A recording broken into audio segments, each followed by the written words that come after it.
फितनाल खारिज और मुल्क दुश्मनों पर जमी तंग कर दी गई। कोयटा और बाराखान में CTD ने कार्रवाइयां की हैं। कलदम तंजीम के 14 दहशतगर्द मारे गए। फायरिंग के तबादले में 3 एहलकार जख्मी हुए।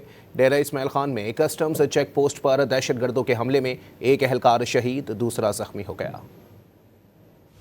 बलोचिस्तान के इलाके कोयटा और बारखान में CTD से मुकाबले में 14 दहशतगर्द हलाक हो गए। तर्जुमान CTD के मुताबिक कोयटा के इलाके दरख्शां में CTD की कार्रवाई के दौरान फायरिंग के तबादले में 8 दहशतगर्द हलाक हुए। CTD के 3 एहलकार भी जख्मी हो गए।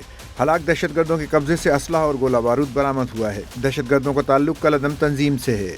बारखान में CTD के इंटेलिजेंस बेस्ड ऑपरेशन के दौरान 6 दहशतगर्द हलाक हुए। दहशतगर्दों से असलहा और बारूदी मवाद बरामद हुआ है। डेरा इस्माइल खान में कस्टम्स चेक पोस्ट पर दहशतगर्दों का हमला, फायरिंग के तबादले में एक एहलकार शहीद, दूसरा जख्मी हो गया। शहीद मोहम्मद अबरार की शादी सिर्फ 1 माह कबल हुई थी। सदर मुमलिकत और वजीर आजम ने कोयटा और बारखान में दहशतगर्दों के खिलाफ कामयाब कार्रवाइयों पर CTD बलोचिस्तान को खराज तहसीन पेश किया और फितनतुल खवारिज के 14 दहशतगर्दों को हलाक करने वाले एहलकारों की कारकर्दगी को सराहा। वजीर दाखिला मोहसिन नकवी ने दहशतगर्दों के खिलाफ कामयाब कार्रवाई पर CTD बलोचिस्तान को खराज तहसीन पेश किया और पेशा वाराना महारत और बहादुरी को सराहा।